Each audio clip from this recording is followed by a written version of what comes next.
Ella señaló el collar en su cuello y dijo solo 4 palabras que helaron la sangre de todos los presentes.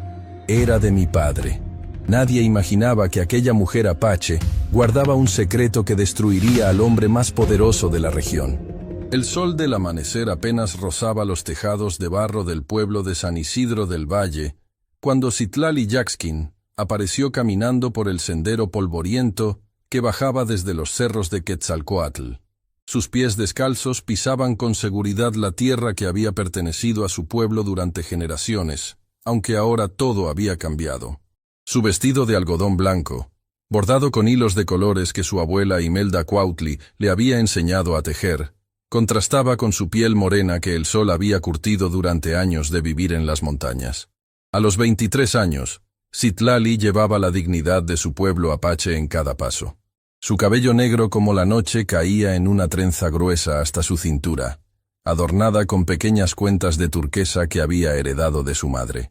Pero lo que más llamaba la atención de quienes la veían pasar era la serenidad de sus ojos oscuros, como si guardara secretos que el viento de las montañas le había confiado durante noches de soledad.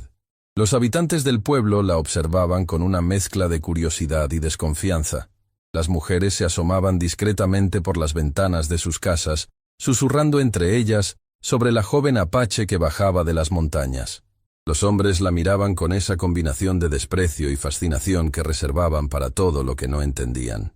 Era el año 1847, y las tensiones entre los colonos españoles y los pueblos originarios seguían siendo una herida abierta que sangraba en cada encuentro. Citlali no prestaba atención a las miradas. Había venido al pueblo con un propósito muy específico que la había mantenido despierta durante semanas. Su abuela Imelda, la última guardiana de las historias sagradas de su pueblo, había enfermado gravemente durante el último invierno. Antes de que su espíritu partiera hacia las montañas eternas, había llamado a Citlali a su lado y le había entregado algo que cambiaría para siempre el destino de la joven. Entre sus manos temblorosas por la edad y la enfermedad, Imelda había colocado un pequeño objeto envuelto en un pedazo de cuero gastado. Cuando Citlali lo desenvolvió, encontró un collar de plata trabajada con técnicas que ningún artesano español conocía. Las figuras grabadas en el metal contaban la historia de su linaje, desde los primeros jefes apache hasta su padre, Ituicatl, el gran líder que había defendido su territorio hasta el último día de su vida. Este collar perteneció a tu padre, le había dicho Imelda con voz quebrada por la emoción. Fue arrancado de su cuello el día que los hombres de Florencio Buitrago lo apartaron de nosotros para siempre. Durante todos estos años, he guardado la esperanza de que algún día podrías reclamarlo. Ese collar no solo representa el honor de tu padre, sino la verdad sobre lo que realmente pasó en aquellos días oscuros. Las palabras de su abuela resonaron en la mente de Citlali mientras caminaba por las calles empedradas de San Isidro del Valle. Sabía que el collar que había visto brillar en el cuello de don Florencio Buitrago durante las celebraciones religiosas del pueblo era el mismo que había pertenecido a su padre. Durante años, había observado desde lejos cómo el hacendado más poderoso de la región lucía esa joya como si fuera un trofeo de guerra, sin imaginar que la hija del hombre que la había portado con orgullo estaba viva y conocía la verdad. Mientras avanzaba hacia el centro del pueblo, Citlali sintió cómo los recuerdos de su infancia se agolpaban en su memoria. Recordaba vívidamente el día en que su padre no regresó de una de sus reuniones con los representantes del gobierno colonial.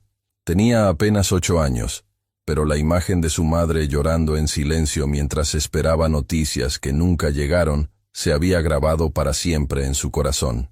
Los días que siguieron fueron un torbellino de confusión y dolor. Su pueblo, sin su líder, se había fragmentado.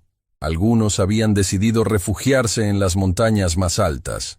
Otros habían aceptado trasladarse a las reservas que el gobierno les había asignado. Citlali y su madre habían elegido el camino de las montañas, buscando la sabiduría de Imelda Cuautli, quien se había convertido en la guardiana de las tradiciones y la memoria de su pueblo. Durante 15 años, Citlali había crecido entre las rocas y los árboles de los cerros de Quetzalcóatl, aprendiendo los secretos de las plantas medicinales las historias sagradas de su pueblo y el arte de la supervivencia en un mundo que se había vuelto hostil para los suyos. Su madre había muerto cuando ella tenía 18 años, llevándose consigo muchas respuestas que Citlali necesitaba, pero dejándole también la fuerza y la determinación que caracterizan a las mujeres apache. Ahora, 5 años después, estaba de vuelta en el valle donde había nacido, pero ya no era la niña asustada que había huido hacia las montañas. Era una mujer que conocía su valor, que había aprendido a leer en los ojos de las personas sus verdaderas intenciones, y que había decidido que era hora de enfrentar el pasado para construir un futuro digno para la memoria de su padre. La plaza principal de San Isidro del Valle se extendía frente a ella como un tablero de ajedrez, donde cada pieza tenía su lugar predeterminado.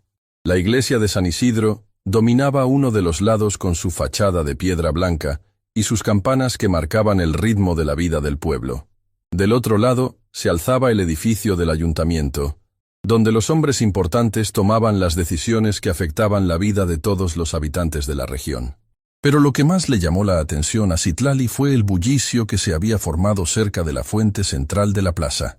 Un grupo de comerciantes había instalado sus puestos para el mercado semanal, y entre ellos reconoció la figura de un joven mestizo que manejaba con habilidad las riendas de una carreta cargada de mercancías. Sus rasgos mezclaban la herencia indígena con la española de una manera que hablaba de historias familiares complejas, como las que se tejían en aquellos tiempos de encuentros y desencuentros culturales. Mateo Zaragoza tenía una presencia que no pasaba desapercibida.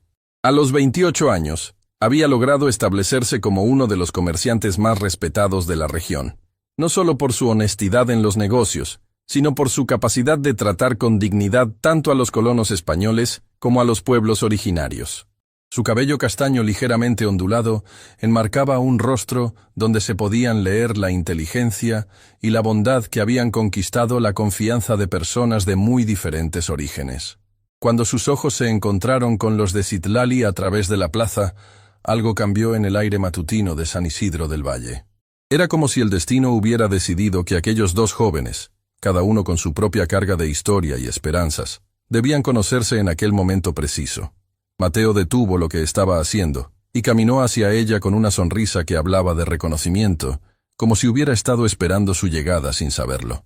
«Buenos días», le dijo con voz cálida cuando estuvo lo suficientemente cerca. «No creo haberte visto antes en el pueblo. ¿Vienes de las montañas?» Su pregunta no tenía el tono de desconfianza que Citlali había escuchado en otros, sino una curiosidad genuina mezclada con respeto. La conversación entre Citlali y Mateo fluyó con una naturalidad que sorprendió a ambos. Mientras ella le explicaba que había venido desde los cerros de Quetzalcóatl para resolver algunos asuntos familiares, él la escuchaba con una atención que iba más allá de la cortesía.